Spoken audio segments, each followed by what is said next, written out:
My son ripped up my passport and snarled, "You're not going anywhere." My voice quivered with pain but was steely. "You'll be the one trapped soon enough." When he checked his own documents, he found a note that said, "I'm Rick. I'm 63. I live alone in Clearwater, Florida, in the same house I bought back in '97 when my son was just a toddler." My wife left the year after that. Dylan was 4 years old when she walked out. She said she felt trapped, that she wasn't cut out for motherhood. I thought she was just overwhelmed, that she needed time. I waited, hoped she'd come back. She never did. So it was me and Dylan. Just us. I raised him the best way I knew how. I wasn't perfect. There were nights I snapped, days I broke down, but I never walked away. I worked myself to the bone to keep him fed, clothed, and in school. I'd get up at 6 a.m., put in a full shift at the auto shop, then deliver pizzas until 10 p.m. Most nights I ate standing over the sink. I didn't date, didn't drink, didn't do anything that would take me away from my son. He was a good kid for a while. Funny, smart, had a stubborn streak like his mom. But things started to turn when he hit 19. He dropped out of community college after one semester. Said school was a scam. He started flipping phones, then sneakers, then got caught up in crypto. He always had a hustle, always chasing some big break. The real shift came when he started gambling. At first it was small. Sports bets with friends. Then online poker. Then those apps where you can bet on stocks in real time. I didn't understand half of what he was doing, but I knew debt collectors when I saw them. Guys showed up at the door more than once. They weren't threatening, not exactly, but the message was clear. I paid off his first big debt, $7,000, by cashing out my emergency fund. Told myself it was a one-time thing, that he just needed help getting back on his feet. The second time, I had to pull from my retirement. It was $11,000. That one stung. I was 60, already planning how I'd start slowing down. But I told myself, he's my son. I raised him alone. If I don't help him, who will? After that, I laid down some rules. Told him he had 1 year to get a job and start paying me back, even if it was just little by little. He agreed. He looked me in the eye and said, "I'm gonna fix this, Dad." He never did. He bounced from job to job, never lasted more than a few months. Always blamed the boss, the coworkers, the system. Meanwhile, I kept working, patching brakes and rotating tires, saving whatever I could in a new account he didn't know about. I stopped telling him when I got overtime. Started locking up my mail. I didn't say it out loud, but I had started preparing for the day I'd have to walk away. That day came 2 years later. I had been dreaming about this trip for most of my adult life, going to Ireland. My father was born there, in a small village in County Kerry. He used to tell me stories about the cliffs, the rain, the smell of the sea. After he died, I made a quiet promise to myself. One day, I'd see it for myself. When I turned 61, I started saving for the trip in earnest. A few hundred a month.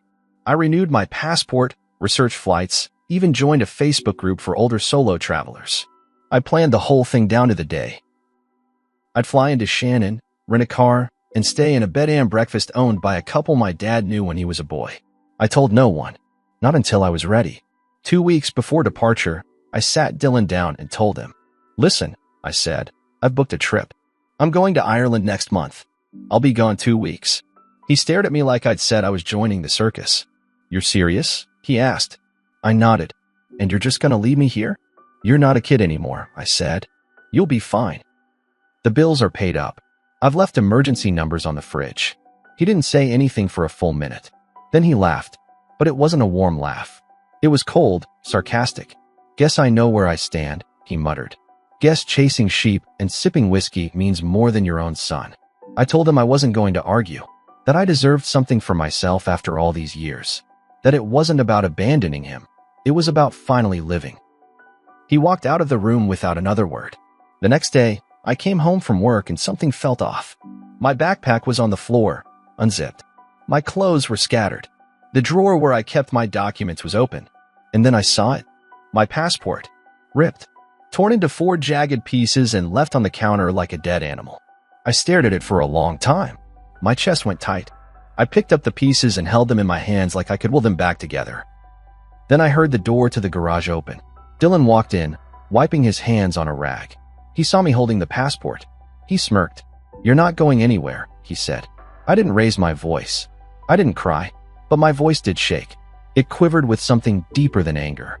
"You'll be the one trapped soon enough," I said. He rolled his eyes and walked out again. What he didn't know, what he never knew, was that I'd already made copies of everything. That I had a second passport in a bank safety deposit box. That I had moved most of my money to a new account with only my name on it. But I didn't say a word. I waited. 2 days later, he went digging through the filing cabinet for his own documents. He had a job interview lined up for a trucking gig that required his birth certificate and social security card. He pulled open the folder where they should have been. Instead, he found a note. Plain white paper. Black ink. My handwriting. It said, "Actions have consequences. Find a new ride." I was in the kitchen when I heard him shout my name. He stormed in, waving the note like a death threat. "What the hell is this? Where are my papers?" I didn't answer, because I was already gone, and he didn't even know it yet. Dylan lost it when he read that note. Full-blown meltdown. Punched the wall, knocked over a chair, cursed so loud I thought the neighbors might call the cops. I stayed silent. Just watched. I wasn't scared of him. Not anymore. I was done being scared of my own kid. He stood there breathing hard, fists clenched. "Where are my documents?" he demanded. I didn't blink. "Gone," I said. "I locked them up. I told you, actions have consequences. You think you're going to teach me some kind of lesson? You think you're in control now?" he snapped. I shrugged. "I don't need control. I just need distance." He stormed out, slammed the front door so hard a picture fell off the wall. I didn't go after him. Over the next few days, I could feel the tension ratcheting up. He started staying out later. Brought home people I'd never seen before, loud, shady-looking guys who reeked of weed and beer. One night, I found a burner phone charging on the kitchen counter. Another night, I saw a small bag of pills on the bathroom floor. He was spiraling, and he blamed me. I started staying at a friend's place part-time, Mark, an old coworker who'd been through his own hell with a drug-addicted daughter. Mark understood, gave me a key, told me to take all the time I needed. I left the house in the middle of the night sometimes, just to avoid confrontations. I'd come back during the day to grab clothes, documents, whatever else I needed. I never told Dylan where I was sleeping. Then one night, about a week later, I came home and saw that the lock had been changed. I tried my key 3 times. Nothing. I knocked. No answer. I rang the bell until the lights came on. He opened the door in a tank top, holding a beer, and leaned against the frame like he owned the place. "You don't live here anymore," he said. I stared at him. "What the hell are you talking about?" He smirked. "You abandoned me. Remember? You moved out. Your stuff's in the garage. Go crash at your buddies." He started to close the door, but I put my foot in the way. "This is still my house," I said. "I bought it. I paid for it." He looked me dead in the eye and said, "Yeah, but your name isn't the only one on the deed anymore." That stopped me cold. "What did you do?" He smiled wider now, drunk on power. "You were dumb enough to put me on the paperwork back when Mom left. Remember? Said it would make things easier if anything ever happened to you." It was true. Back then I thought I was doing the right thing, making sure Dylan had legal standing in case I died. I never thought he'd use it against me. "I talked to a lawyer," he said. "Turns out I have rights." "And you? You're trespassing." He tossed a manila envelope at my feet. Inside was a cease and desist notice. A restraining order application, pending. He wasn't just kicking me out. He was trying to erase me. I picked up the envelope and walked away. Didn't say another word. But I'll say this now. That was the moment everything changed. That was the moment I stopped holding back. He thought locking me out was the end of it. He had no idea what I'd already put in motion, and what was coming for him next. 3 days after he locked me out, I went to the county records office. I needed to be sure. I asked for a copy of the deed on my house. The clerk handed me the printout, and there it was. My name and Dylan's. He'd been telling the truth. The idiot version of me, the one who still believed in people more than paper, had added him to the deed 20 years ago, just in case. No clause. No stipulations. Just a father trying to be responsible. Now that paper was being used to gut me. But what Dylan didn't realize was that I'd already taken legal steps of my own. Months earlier, when I started planning my trip, I met with a lawyer named Gina out in Largo. Sharp woman. No nonsense. I had told her everything. The debts, the bailouts, the unpredictable behavior. She had helped me quietly transfer ownership of my assets.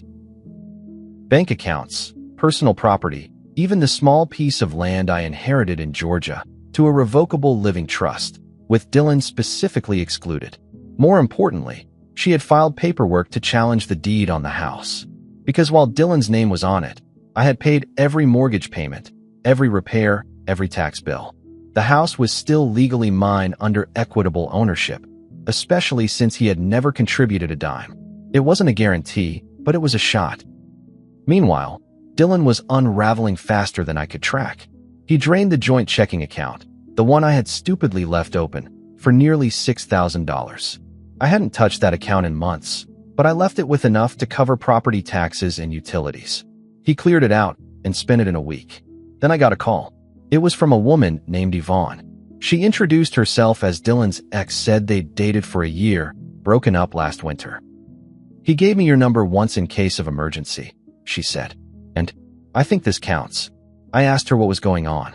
She said Dylan had shown up at her place 2 nights earlier, high and crying.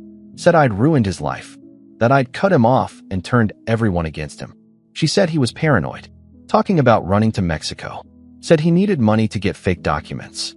My stomach dropped, because that's when I remembered something I hadn't thought about in months.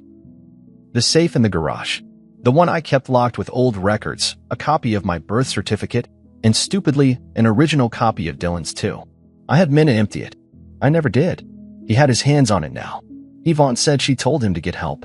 He screamed at her, smashed her porch light, and took off. I thanked her.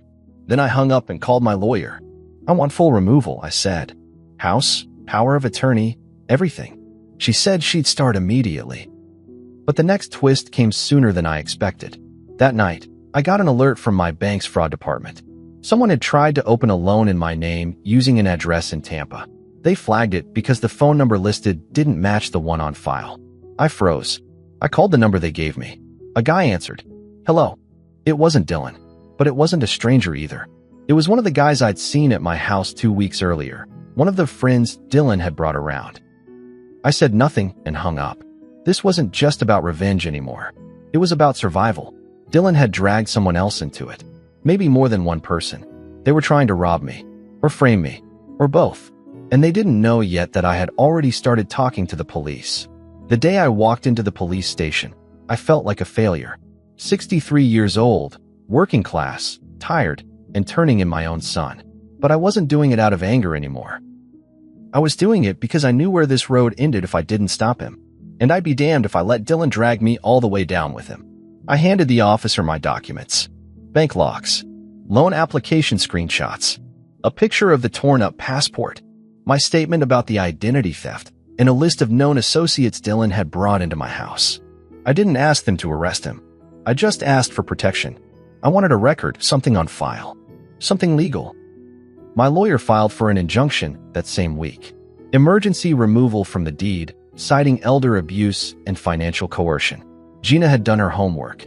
She brought in bank statements going back 20 years, proof of every mortgage and tax payment I made on that house, alone.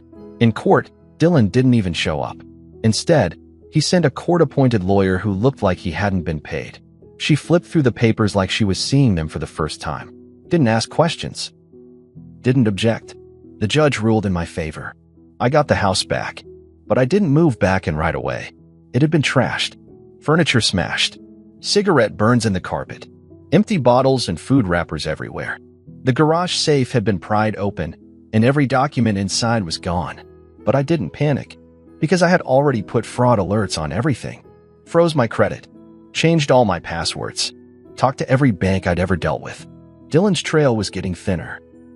His friends weren't loyal. At least one of them flipped and gave a statement when they got picked up for an unrelated theft charge. That guy gave up everything. How Dylan had bragged about having his dad's info, about the fake IDs, about trying to open accounts in my name. He gave up the Tampa address too. Police found Dylan there strung out, living in someone's dirty back room, surrounded by empty beer cans and a laptop with a list of social security numbers on it.